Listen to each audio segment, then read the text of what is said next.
Hello, welcome to Kim and Friends, where we laugh through the chaos, cry whenever the hell we feel like it, and always keep it real.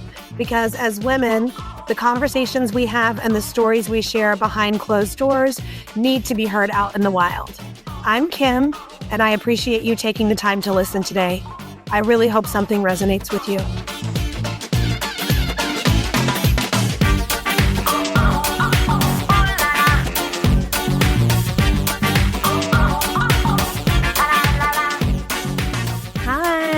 Welcome to Kim and Friends. I'm so happy you're all here with us today. I am very excited to have my friend Margaret here in the studio with me and for all of you to get to know her.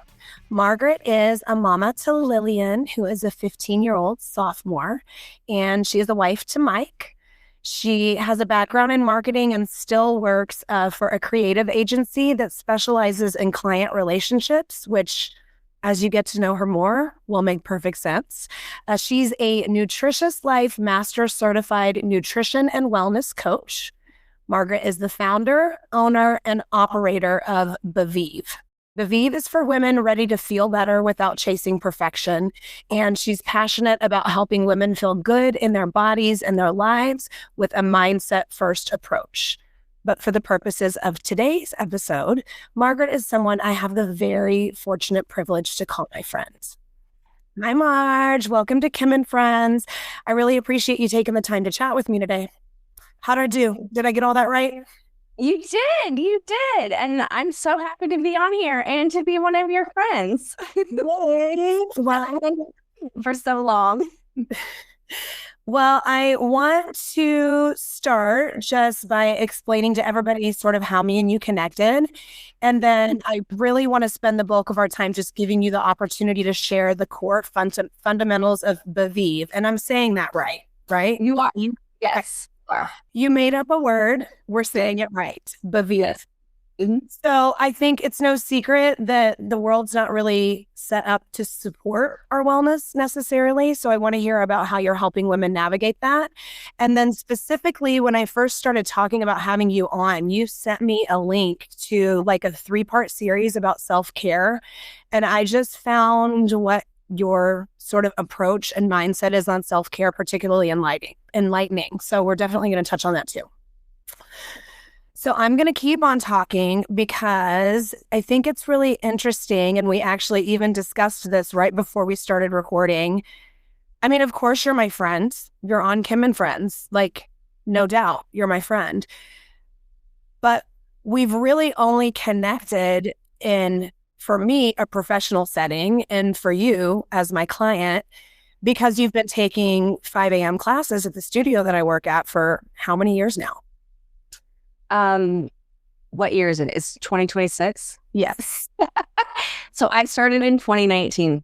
So about 6 years. 6 or 7 years. Yeah. So our entire friendship has existed in like 2 to 3 minute conversations before, after, maybe sometimes during these 5 a.m. classes. So as I started to prepare for this, I'm like, well, I don't really even know that much about her. It was like a connected vibe, like an energy where it was like, this is very natural. This feels very good. I feel like I can tell you anything. And certainly our 2-minute conversations go deep real quick, which I love. But I don't know even if you grew up in the St. Louis area. I don't know anything about your family. I don't really know about anything outside of the fact that we both love to exercise for our mental wellness. So why don't you tell us more about you? Did you grow up in the St. Louis area? Let's get into it. I did not. So I told you I grew up in a large family. My dad was in the military. We moved around quite a bit, but the bulk of my childhood was in Nebraska. And then in Omaha, the Omaha area. And then when I was picking colleges, I was really interested in going to St. Louis University. And my dad had a rule that, and this tells you a little bit about me, but my dad had a rule that we could go within 500 miles. And so St. Louis was about 450 miles. So I pushed it about as far as I could. Love that. Yeah. And then, So I went to SLU, and then I met my husband. He was not going to SLU at the time. He had started out there and then transferred to another university. And we had some mutual friends, and yeah, the rest is history. That's funny. I ended up in St. Louis because I came here for school too. I feel like I heard that. Yes. Yeah. And I was surprised to learn you were from Texas. Yes. Okay. So tell me more about growing up in a military family. Well, I love to tell people that, so I have 5 sisters and 1 brother. And my parents are about as opposite as they could be. So my dad was in the military, and my mom, as you know, we're going to talk about her more. She is a badass, and they are about as different as you can be. And so I guess I'm somewhere in the middle of them. But sometimes at work, they do call me Sarge Marge because I guess the military comes out. So there was like a lot of structure and routine in our house, which still sticks with me, but also a lot of chaos and a lot of loudness. But I love to tell people this who know me, because people think I have a really strong personality. But like in my family, I'm considered one of the more laid back ones. If that gives you any sense of what that is interesting. So 6 total, 5 girls and 1 boy. Sorry, 6 girls. So I have 5 sisters, and 7 total. Yes, and my mom always introduced me. This is Margaret. She's 6 out of 7. So that was beautifully growing up. Are you the youngest or the second from the youngest? Second from the youngest. Okay. Yeah. I'm a middle child to however you want to slice and dice it. I'm a middle child, and all the middle child things. Yes. I would think that running a household with 7 children would require a good amount of structure and planning. But also, the chaos is to be expected. Yes, 100%. What's the age range from the oldest to the youngest? I want to say it's about a 16-year difference, because my oldest sister is about 14 years older than me, and then my younger sister is only 2 years younger than I am. Yeah. Wow. Yeah. So my oldest sister, I was in grade school when she went away to college. So in some ways, she's more like an aunt to me, because growing up, I see her at holidays and big events, basically. Sure. And then like the age difference between some of my sisters, I have nieces that are sort of the same age difference that way. Mm-hmm. And so like I have a sister who's about 9 years older than I am, and then I'm about 10 years older than her kids, and her kids are about 10 years older than my daughter. So that's interesting, because you came from 7 and now you have an only child. That was intentional. Yes. Not intentional. Okay. Yes. And so talk to me about being a girl mom. I have Edna, who's about to be 14, and I know we've talked about the girl mom stuff a little bit in our quick snippets. And you've got Lillian, who's just like a little bit ahead of her. So what's that experience been like for you? Well, she is all girl. Thankfully for me, she's all girl, because I am also all girl. Like I have no athletic abilities. I just always was into all the girly things, and so is she. So that's kind of a lot of fun. Like she has a dance this weekend, and my husband and I are going to an event tonight, and so we've been sort of like getting ready together, like our nails, and we both went and got spray tans last night, so I love doing that kind of stuff with her. And then the other thing I'm just seeing is, well, I'm actually really proud of her right now, because she had to pick a topic for a paper to write, and she wrote about diet culture, which I love. And so it was really fun working with her on that. And so I see her making some really, really good choices when it comes to like food and wellness and stuff like that. But I also see her struggling with sort of like what's happening in the culture. And she'll share with me, Mom, look at this girl, on TikTok. She's talking about all she eats all day is watermelon. Is that healthy? And I'm like, no. So she's really, it's kind of frightening to me, some of the stuff that they're exposed to. right now. And I feel like even, I've done my best to give her like a positive body image and healthy habits and stuff. And even with, I feel like that strong foundation, she's susceptible to just the culture and the dynamic out there. Yeah, I definitely think any sentence that begins with all I eat, ... That's a red flag right there. Yeah. And isn't it interesting, like how cyclical it is? Because it's not like, I mean, we didn't have social media, obviously, but we were sort of faced with those same things where it was like the all grapefruit diet or the all hard boiled eggs diet or the all, it's just the same shit over and over and over. Yeah. Yeah. Actually, I was listening to a podcast yesterday. They were talking about the new food pyramid and how there's been this like bit of a pendulum swing because, back in the 80s, it was all about thin, thin, thin. And then we got into low fat. And then in recent years, we've seen like more body positivity stuff and talking about strength and taking up space and all of that. But now with all the GLP-1s, it's kind of, we're going back to seeing like all these like really emaciated faces. And it's sort of like getting back to the thin, thin, thin. So yeah, it's a really interesting swing. Is your daughter starting to get into some of that stuff? Definitely. And social media has definitely been a factor. Like I always have to, I'm a middle-aged woman. I get my social media through Instagram. Like Right. I just see the TikToks a week and a half later once they hit the gram. But she's more of a TikTok kid. So I have to be like, okay, I need to go over there. I need to check out what she's reposting, what she's sharing, what she's doing. And we went through like a little bit of a hiccup, I would say like the beginning of 8th grade, because she's in 8th grade now, where she was being a little more influenced about that stuff. But lucky for me, it's similar to you and Lillian. Like she talks to me about stuff.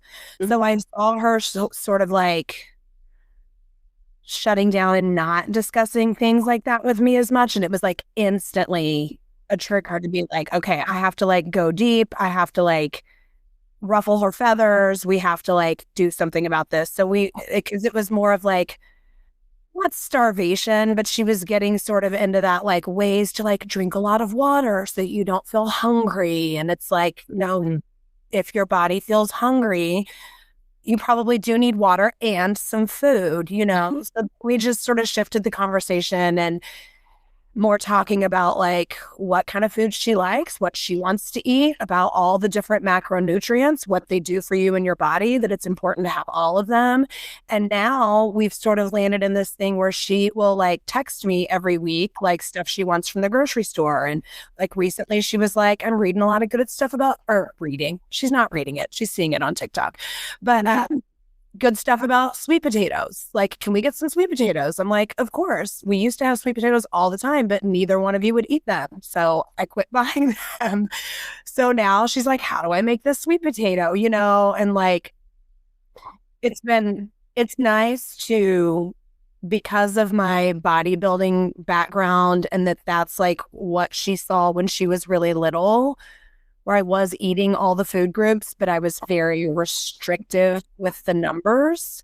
And that was very eye-opening for me then and was a big contributor. I mean, besides just feeling miserable and not wanting to feel that way anymore, it was a big contributor to me not competing anymore because I'm like, what do I want to show her about food? Is this what I want to show her? That I'm, have a little food scale that I carry in my purse to restaurants? Like, maybe not.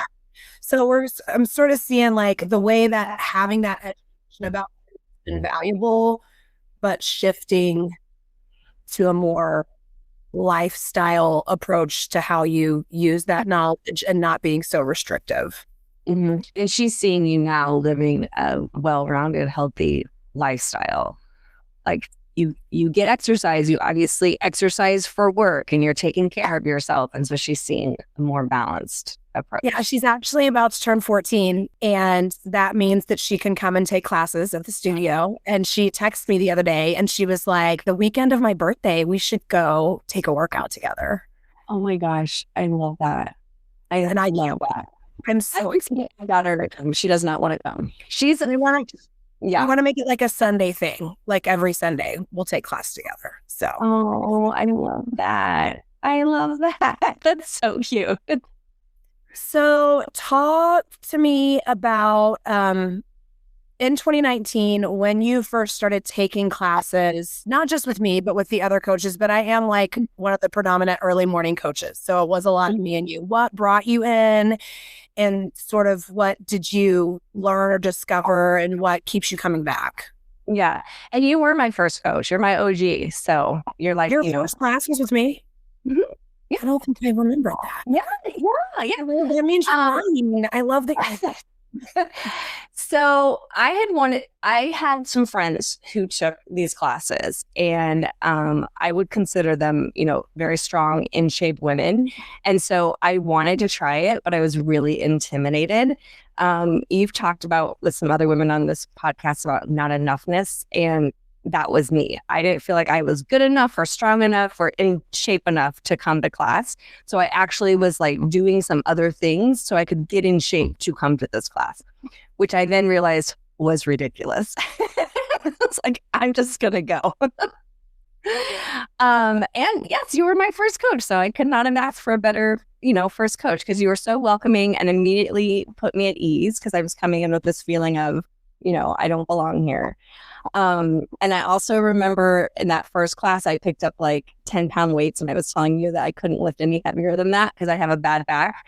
And now I realize that's total BS. And actually, most of my back issues have gone away since I started taking these classes. So Yes. what I was doing before was actually aggravating my back, which is hilarious.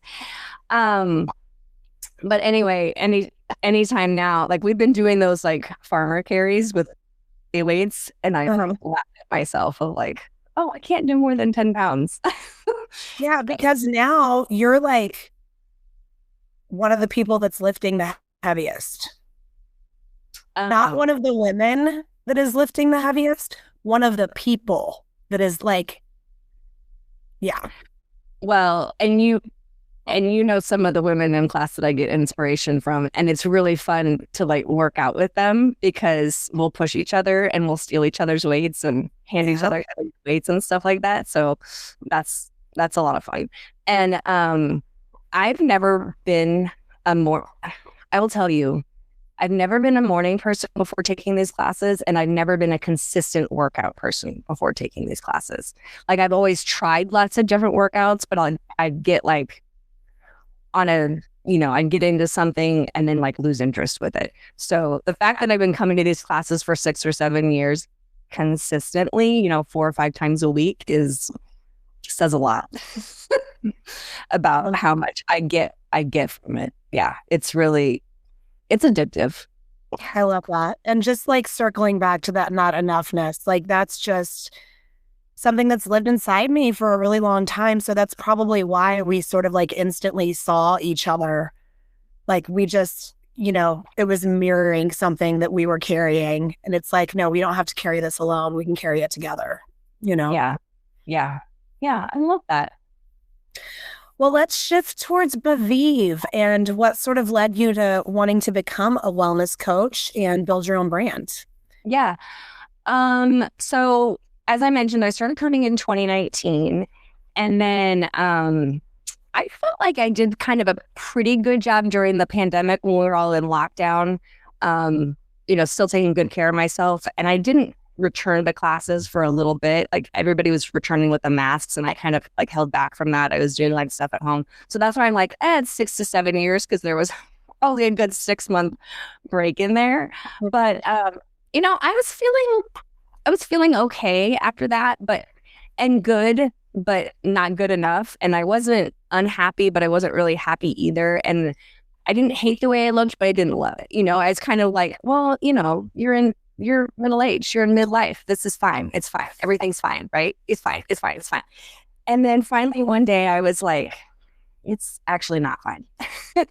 I don't want to be just fine. I want to feel better than just fine. And so I actually remember I was sitting in a parking lot, waiting to pick up my daughter for dance. And I just was like, all right, I'm gonna do it. I'm gonna do it. And I signed up for a program where I worked with a health coach, and I told myself, I'm gonna give this 3 months. I hope it works. And it actually ended up. I ended up doing the program for about 5 months, and I felt so incredible afterwards. And not just because I felt better about my body, but I just felt so much more clear and energized and focused. And I just wanted to help other women feel that way. And I started, my mom actually at the time was a health coach. My mom has had many careers, Kim. We need to dig into that. We'll dig into her influence maybe in a little bit. But so I kind of knew about the health coaching industry through her. And so I went and I did I took a course, and it took me about 6 to 8 months to do the certification. And one of the things I noticed was how often women, including myself, we quiet our own voices, and how often we're putting ourselves into boxes, and how often we're looking for rules or the right way or the gold star. Like even going through this program, I was like, oh, well, I'm not like, I don't have like the perfect sculpted arms. I'm not strong enough to like go out there and be a health coach.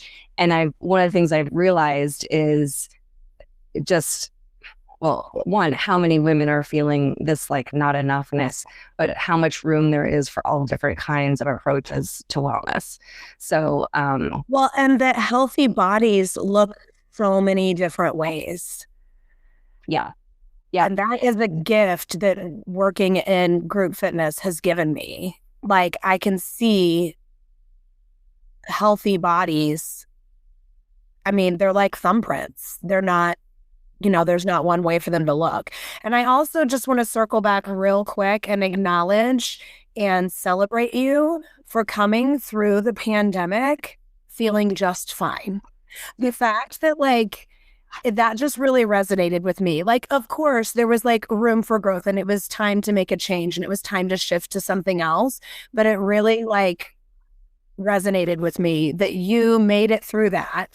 A lot of people did not feel just fine. So I commend you for making it through that 6 month, 8 month, year and a half period, being like, okay, I sustained, I maintained, got through, I'm fine. Yeah. Well, and I really like what you said about there's not one way. And there's not one way for a healthy body to look. And there's also not one way to approach your wellness, your fitness, your nutrition. Like, it's different for everybody. Correct. And there's just so much out there that is so noisy and confusing, I think, for women. And if you try to do all of it, it's just overwhelming, and it makes you feel even worse. And I think we deserve better than that. Mm-hmm. Yeah. And it's not, we can all do the exact same thing. And it's not going to work the same for all of us. Our bodies are still going to look different. They're still going to respond differently. It's about finding the 2, 3 to 5 things that you feel like are sustainable, that are maintainable. And that might be one change that you make for 3 years before you're ready to take that next step or make that next change. Or the one change might be all it takes. I think it's interesting how it's just one change after one change after one. That's been my experience for me and for some of the clients I work with. You make one small change, and then the next change builds on top of that, and the next change builds on top of that. And so if you take it sort of a one step at a time approach, it doesn't have to be complicated or overwhelming, and it just becomes a part of your life and a part of who you are. And also the knowing that there will be complicated, overwhelming days. When you can sort of step back and look at your, journey or path as a whole. And what have I done in the past year? What have I done in the past 18 months? Not what's happened in the last 8 days. Mm-hmm. That's not a picture of your overall journey. Right. That. Talk to me about Baviv specifically. Why did you name it that? What was sort of at the heart of that? Mm-hmm. Well, I like made up words. But I was inspired by the French phrase, I'm going to say it wrong because I don't speak French, bon vivant, which literally translates to one who lives well. And then every time I say that, one who lives well, I'm like, I get a little like, oh, yeah, that's it. That's it. That's what I want. Because it's not, you were talking about, there's not one way for look a person. I think a big part of that is feeling good. Like you have to be able to, you want to do all these things for strength and longevity, but also life. Like we have to live our lives. And what is the point of it all if you're not enjoying it? Right. Like, Right. How food is, and I love making healthy food. I love it, but like enjoy it. What's the point of it? Right. Like I'm not like, I think there are people who will make something good for you and they don't care. Actually, my mom and my sister, they don't care. Like, I don't care what it tastes like. I'm just going to eat it. Or some people will be like, I'm going to eat the same thing every day and I don't care. And for me, that's not, I want to really enjoy eating and save for life. I want to enjoy my life. And that's part of what it is for me. I talk about mind, body, and joy. So, it starts with your mindset and feeling good in your body, but also finding the joy in life. Right. And for some people, that's being able to eat nutritious food that also tastes really good. I mean, for me, that's a big part of it. So let's shift a little bit. I referenced it earlier, but you did write this 3-part blog series about self-care. Yeah. And your perspective is really refreshing. So tell me a little bit about shifting your mindset on self-care. Something that popped out to me was how it's not an indulgence, it's your foundation. So tell me a little more about that. Yeah. So I think a lot of times self-care gets confused with those moments of luxury, like a massage or a pedicure. And I do think those can be self-care. It's like one type of self-care, but that's kind of a limited view. And so the way I think about it is self-care is the practice of intentionally supporting your own well-being, physically, mentally, and emotionally. And then from there, you can protect your energy. You can feel your best, and you can, show up in all your glory. So when we think about it just more of like a moment to like treat yourself, then that's when you start saying things like, oh, I'm going to have this glass of wine to treat myself. And no shade to a glass of wine. I love a good glass of wine.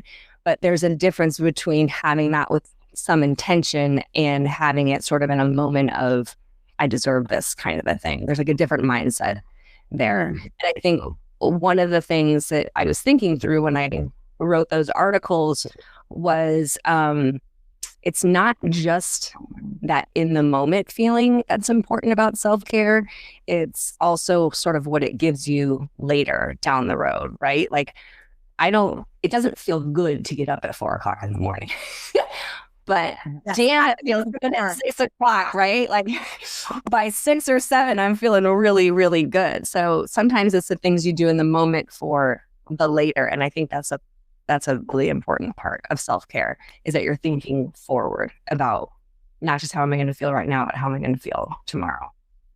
Well, and you talk too, when you think of it like as a foundation, you talk about like not waiting until you're just like completely spread thin. Right. Like making it more of a foundation and like a consistent practice so that things stay more status quo, that it's not like I'm losing my shit. I'm frustrated with my husband. My kids don't do anything around here. I'm the only person that is keeping this house running. Fuck it, I'm having a glass of wine. It's like I have a regular one night a month that I go on a date by myself and try a new type of red wine because I know I like that. I love that idea. That's amazing. I mean, is that sort of what you're talking about with that, like having intention with it instead of it being like a reaction to a frustration or a feeling of not enoughness or, when your tank is just on dry and then you're just trying to like band-aid it and not like keep yourself sustained and satiated.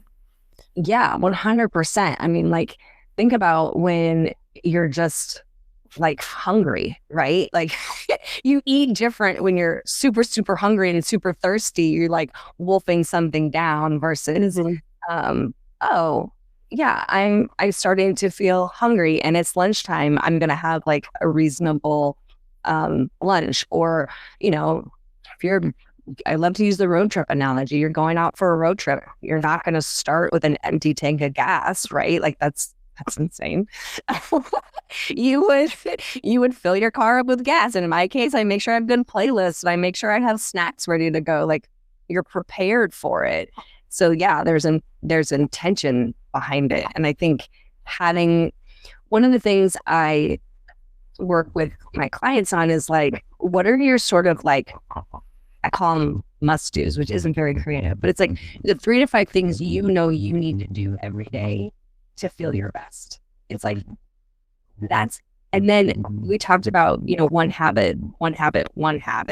That becomes like your baseline. It's like at a minimum, I'm doing these 3 things. And it becomes just such a part of your life that it's not even hard because it's just what you do. It's just how you live. And then that becomes a new baseline that you can build on and build on and build on. And as you were kind of asking me about this, I just keep thinking about my mom because I learned so much of this from her that I watched her as when I was growing up. She very much was in this like, yes, I have 7 kids, but I'm also taking care of myself. And so I just like watched her example of you can take care of yourself so that you are more filled up to take care of other people. Because if you're empty, what good are you? I love that because I feel like she was kind of ahead of her time. That was not the norm. Like there was much more of a martyrdom to motherhood, like in the 80s and even before, that was just like, well, and like my mom was definitely not a martyr, but the situation was just different. She was, raising us and specifically me because I'm the youngest of 3 on her own, so what do I want today? Like that was just probably not even a question in her mind for the better part of a decade.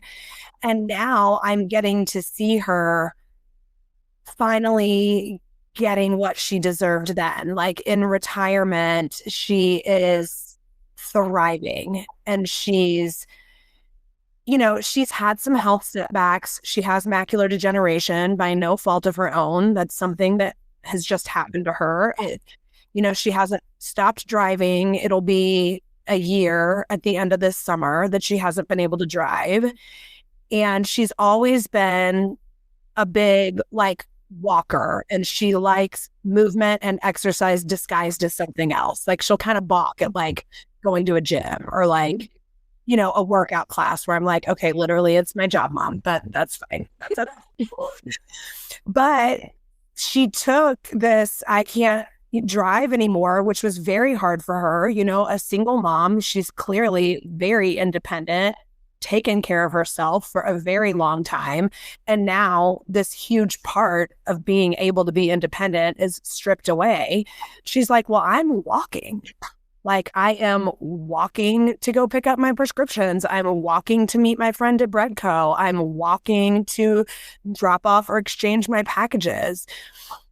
So I'm seeing sort of what you saw in your mom growing up. And I certainly, had lots of great lessons and learned lots of great things from my mom growing up. But there was just not even any space for her to be like this is something that I have to intentionally go do for myself. Like I saw her running on fumes for a very long time, and damn, did she do a good freaking job of it. Like, shout out, mom. Yeah. I mean, there's a lot of times that we're in survival mode. I love, there's so much that you said that I want to touch on, but I love that your mom is embracing the like just movement in her life. I think you told a story recently about her going on a hike, and she was like one of the oldest people like on this hike. And I love that. That's awesome. No, she went to New Zealand, Marge. She went to New Zealand. She is about to be 79. So this, I think she would have like just turned 78. And her friend went with her. That's, I think, is like in her 60s. And they were with this group of 8 people. The other 6 people were in their 20s and 30s. So she was with this group of 7 other people on this like tour, like outdoorsy, staying in hostels, hiking, horseback riding. They were all in their 20s and 30s. And I was like, Mom, you are goals for them. Like they are looking at you and being like, wow, I can really live this way the rest of my life. Like I can be doing things like this into my 70s and beyond. Like I'm sure you were like such a light for all of them to be like, wow, it's not like I got to do it now because who knows how long I'm going to be able to do it. Yeah. Like, no, you can keep on doing it. Yeah. She's pretty badass. I love that. I love that. I think part for my mom, I was the 6th kid, right? So she was in her 40s, and you know what it's like in your 40s. That's when you really like come into who you are. And so I think part of what was happening, she was beginning to really know who she was and what was important to her. And damn it, she was going to make time to run a marathon. That would be interesting and probably for another episode, but like the experience that your oldest sister had, like with her as a mom, is probably like so different. Oh, yes. Yes. We talk about it all the time, how we had very different parents, because my older sisters had my parents in their 20s where they were throwing these wild parties and everything. And then, we're on the tail end where they're like, sure, go do whatever you want. Okay, so let's get back to the self-care stuff. So specifically, you talk about 3 daily rituals you developed. Mm-hmm. Can you speak more to those? Yeah. And this goes back to what I was saying about, I had a friend ask me one time, well, what are like the 4 or 5 things you think everybody should do? And I was like, that's a really hard question because everybody's life is different. And what are you trying to accomplish? Important to you? What's practical in your life? And so I got it down to these 3 rituals, because to me, the ritual is less about the specifics of a routine and more about just these little moments that you give yourself and almost like little gifts that you can give yourself. So I break it into 3 parts. So morning mindset, which is just when you wake up in the morning, pick your tone for the day. And I usually do this kind of by the season. So we're in February. So for me, it's been the season of love. And I've talked a little bit about just setting the tone and letting love set the tone. And for some people, that might be like a really natural thing. And like, of course, why wouldn't you let love set the tone? But like for me, it's not the natural thing. So, just having a mindset in the morning, and that doesn't take any time. Like you can do that while you're brushing your teeth or, in 5 seconds before you get out of bed. And then, I think it's common to have like sort of like a morning thing and a night thing, right? And so you and I talked about our nighttime ritual of like having the tea, and that's like just a lovely way for me to like shut down the day. But that's what it is. It's like signaling to your body, you've done it all today. Like it's time to like simmer down, right? Mm-hmm. I think so. Everybody talks about like a morning and a nighttime routine. I think what we miss a lot is the midday. So I call it a midday pop of joy. And fun fact that I learned when I was thinking about this is the idea of the happy hour actually started on a naval ship, which is really funny because my dad was a captain in the Navy. And originally it was not about drinking alcohol, but it truly was meant to be just like a moment of pause and joy in your day. And I think sometimes what happens, especially in our culture, is we're go, go, go, go, go. And then all of a sudden we get to sit down and our nervous systems are fried. And that's when we're like reaching for the chips and guac or reaching for the cocktail because we just need to come down quickly.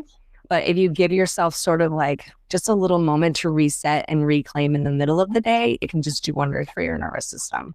And then this is very much cultural because other cultures do have this. There's siesta. And we don't have that. Exactly. There are other cultures have the siesta. In Italy, there's like in your meal, there's an intermezzo where a lot of times they'll bring out a sorbet or whatever, which is meant to like be like a pause between courses. So there's like this rhythm that's been established that in our culture, we just sort of ignore.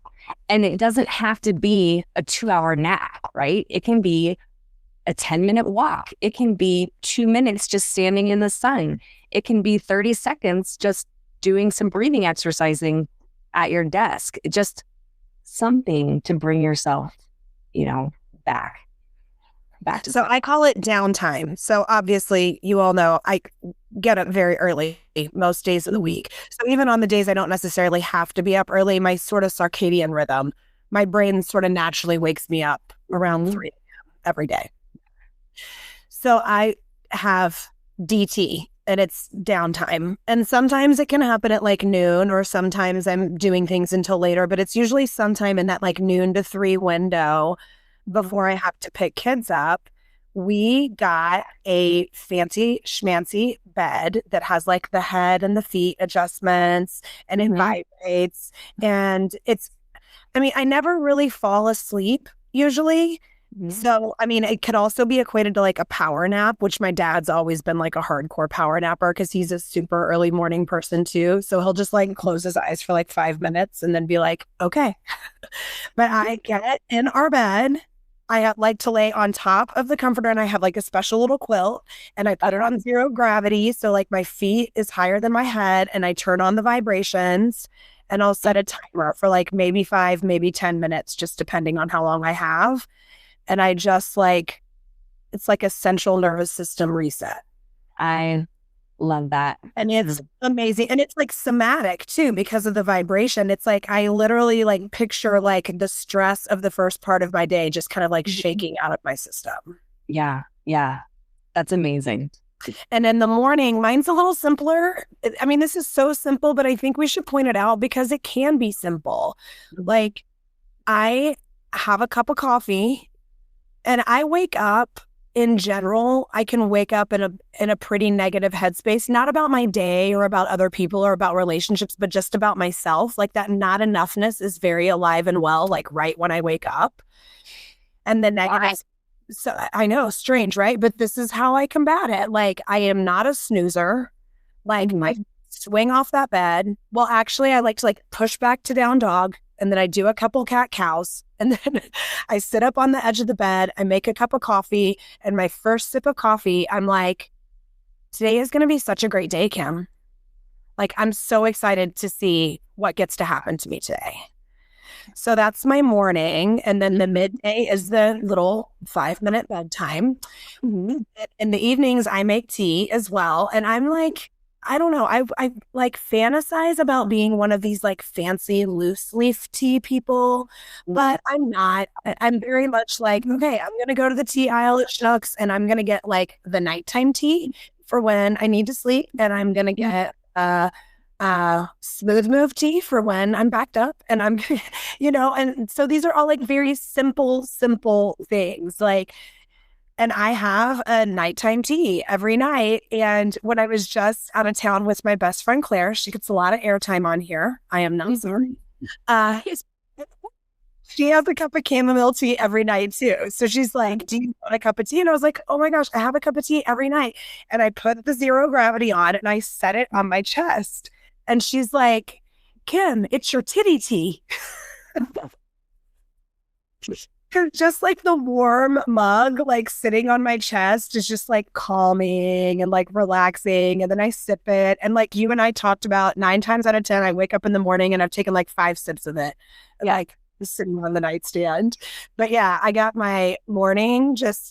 I'm excited to see what the day's going to bring. It's going to be a good day. And then midday, I do the sort of somatic vibrations. And then evening, I have my titty tea. You're already doing it. You have your 3 daily rituals. I love it. Thank you.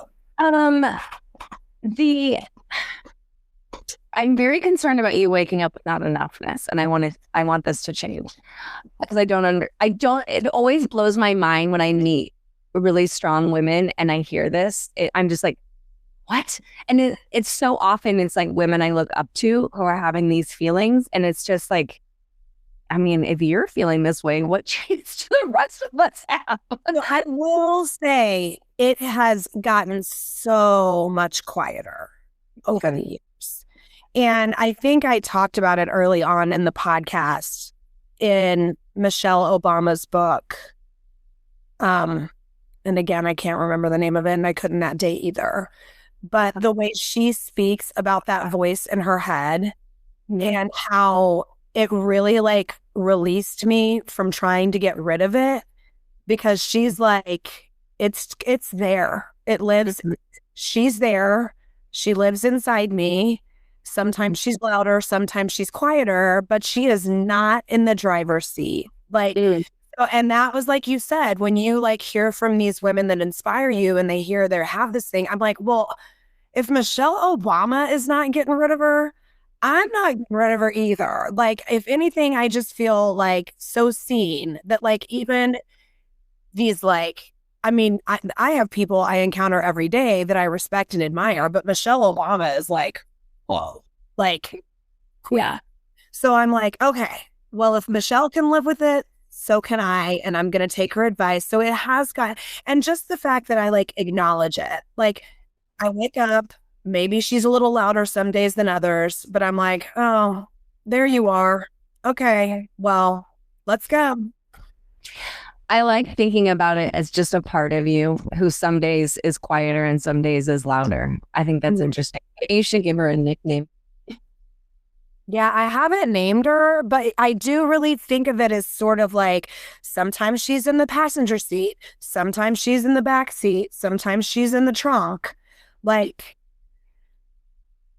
and yeah, it's like the closer she is to me, the louder she is. She's just sort of this passenger that moves around in my life vehicle.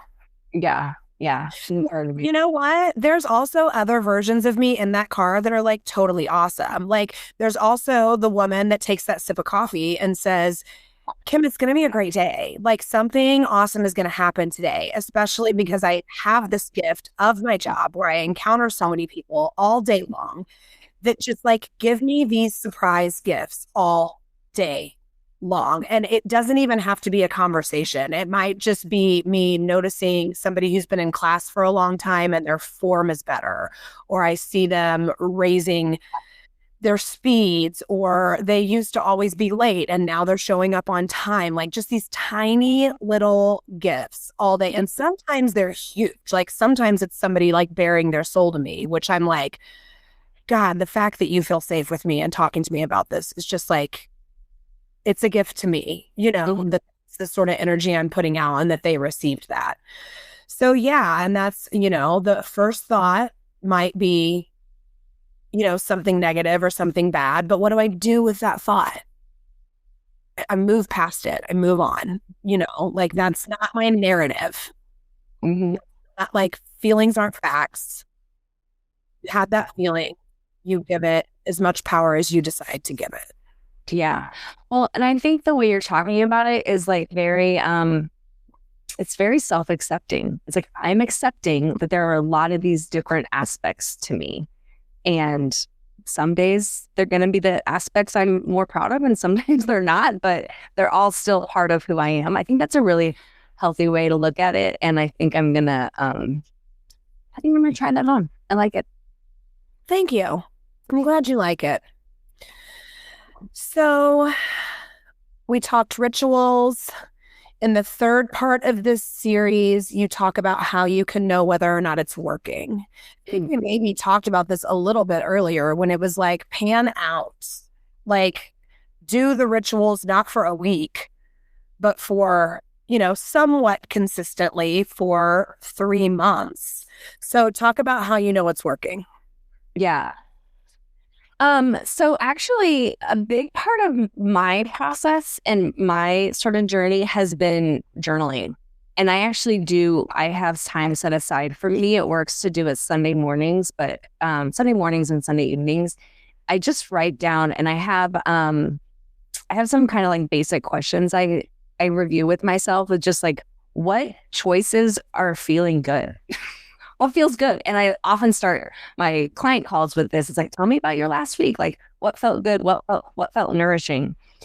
And it's really, for me, it's really important to think about the choices that I made that did that. Because that's like really kind of self-empowering. It's not just about like, oh, somebody sent me a gift and that felt really good. Sure, if that felt good, that's great. But what are the choices you made, right? Because there's all this chaos happening around us. What are the choices that we're making within that? Life, my sister always tells me, life is about choices. So I just kind of go through that. Like, what are the choices that felt good, where I felt like really in my, good about myself, in my power, and then maybe some choices that didn't, where it felt off, where, I just did something that I'm not proud of, and it didn't feel good. Like, it felt good in the moment, it didn't feel good the next day, kind of a thing. And then I think about lessons learned. Like, what did I learn? And that can be something like, oh my gosh, I learned that peas have a lot more protein than I thought, or just a truth that I was reminded of. And for sure, one of the lessons I'm going to write down this week is thinking about myself in parts and talking to her in parts. I really love that. And then I always write down something that I ate that I loved, because food is important. But that helps me when I look back on that stuff. It's like, you were talking about thinking about your journey. It's like when you look back at like what was good about the week, the choices that you made. So even if I don't feel good about some things that I did, I can more focus on those choices that I made that did feel good. And then I can kind of think about, okay, well, what do I want to take with me next week, right? Like, the things I don't feel good about, I'm leaving them here. They're not serving me. But what did I learn? What felt good that I want to keep doing? I'll take that with me into the next week. So I think it's mostly just about paying attention to those choices that feel good, right? Like, I've talked to people who like went to some specialist that told them, actually, I was talking to Kristen before class. She's like, yeah, I talked to this lady. She was like, oh, you just need to eat a banana before class. And I'm like, if you eat the banana and you feel good, great. But if you ate that banana before class and it didn't feel good, then maybe that banana is not for you. And that's okay. And that just goes back to everybody's choices can be different, and it's going to be different for everybody. This is so individual. Well, I think if I was having that conversation with Kristen and she was maybe looking for like more energy or feeling better to start the class, my first question would be, do you like bananas? Because if you don't like bananas, you shouldn't have one before your workout. Like, yeah. And I think, and you, I'm sure, will relate to this when it comes to nutrition and talking to people about food. I'll have people come to me and be like, well, they gave me this list of things I can't eat. And I'm like, well, that doesn't work in my head. Like, I don't know what this means about me, but the second you tell me I can't do something, I am maybe not obsessed with doing it, but I have so many questions and want to know why and get so obsessed with all these things that I'm being told I can't have or I can't do. Yeah. So why aren't we starting from a place of like, here is a myriad of foods you can eat. Like you can have all of these foods, some in moderation, some once a week, some every day, some once a month. Like functioning from a place of like what you can do or what you can have and not what you can't. And I also think when you started talking about journaling, I have gone through like journaling phases. And again, I've gotten to a place of great forgiveness with myself. Like I'm not like beating myself up that I don't journal right now. I feel like when I need to, I do. And when I don't, I don't.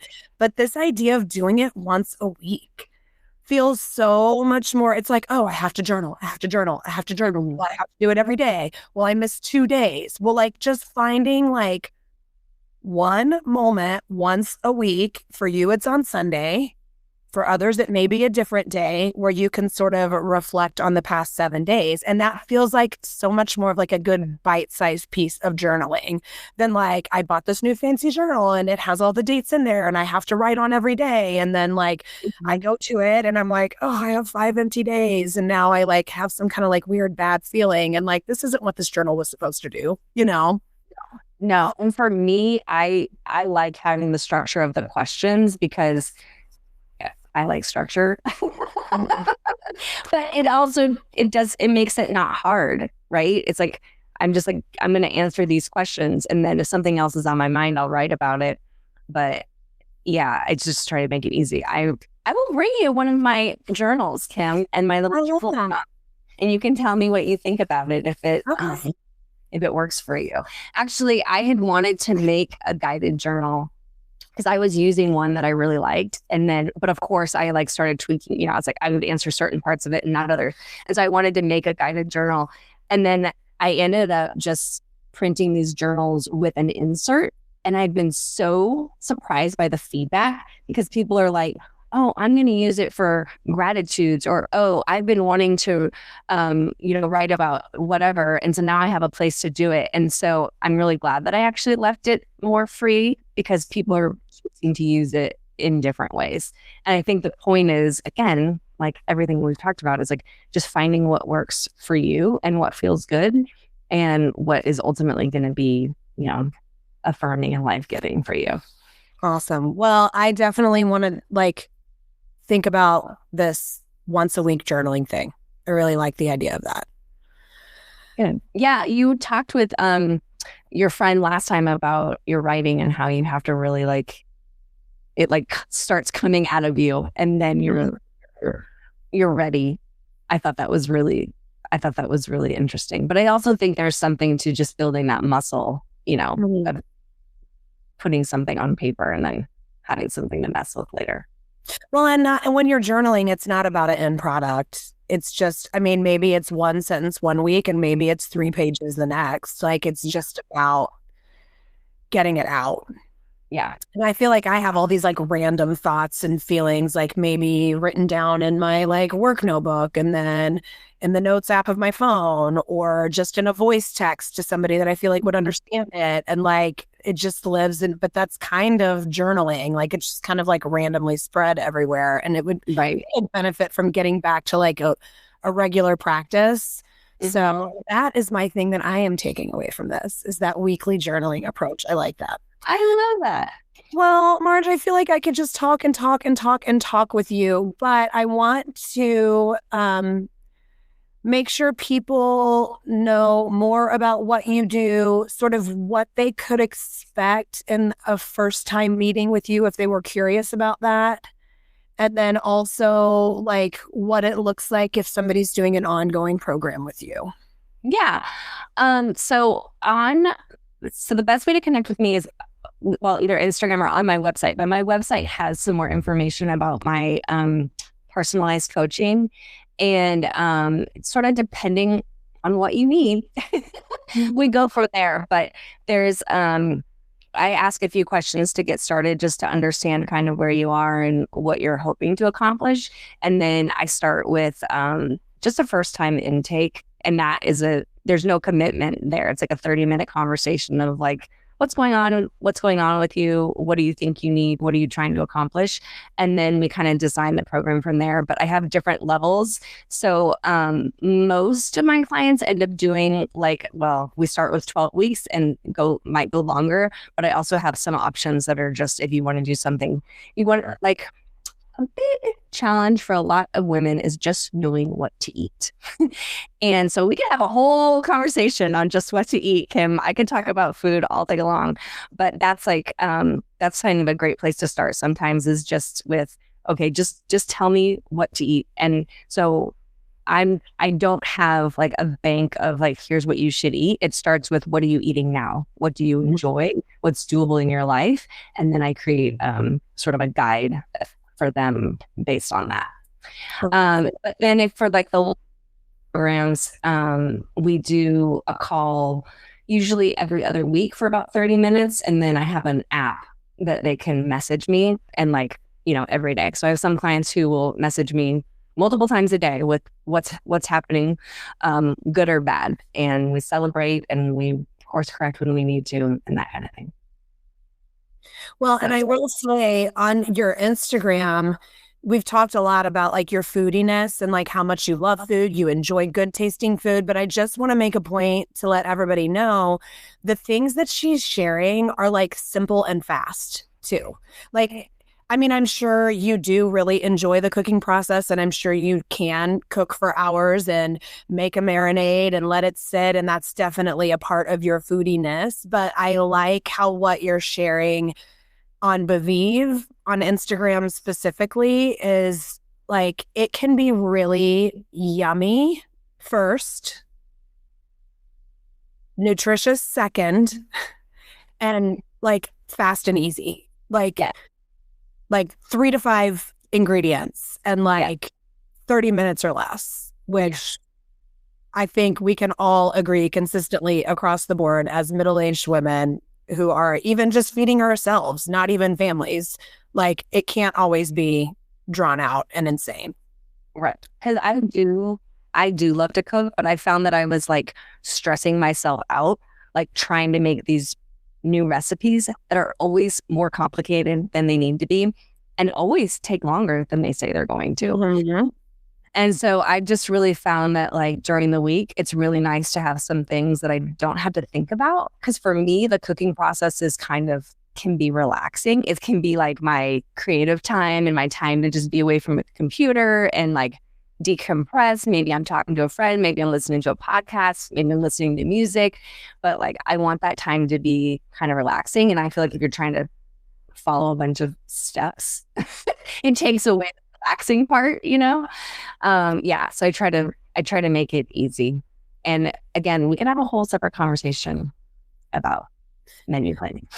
Well, hopefully some people will hear this episode and will be interested in reaching out and having those longer conversations. I want you to tell everybody, what is your Instagram and what is your website? Yes. Instagram is Baviv Co. And will you put a link in the show notes? I believe so. I don't do the show notes, but I believe so. It's Baviv Co, BVIVECO. And then the website is baviv.co, B-BIVE.co. Perfect. Yeah. Well, and of course, I follow you on Instagram. So if anybody sees. Well, and thank you. Thank you so much. Right out of the gate, you have been like first time listener, like always listening, like within a couple of weeks of an episode, always like giving me feedback. And like, I've just felt that support and I really appreciate that. Well, I love what you're doing. And I also know what it's like to put yourself out there and it's very vulnerable. And it's rewarding, but I know it's scary too. So I'm just really proud of you and I'm really, really happy to be a part of it. Thank you so much for taking an hour out of your day today. I know this is just going to breed more good things to come for you, for me, for everybody who chooses to listen. And I'll see you Monday morning at 5 a.m., right? I guess so, yes. Oh my gosh. Have so much fun at your gala. Thank you. And I hope Lillian has a wonderful time at her dance. Yes, thank you. Thank you. I hope a great weekend, Margaret. Thanks for being here. Thank you so much, Kim. Have a great rest of your day.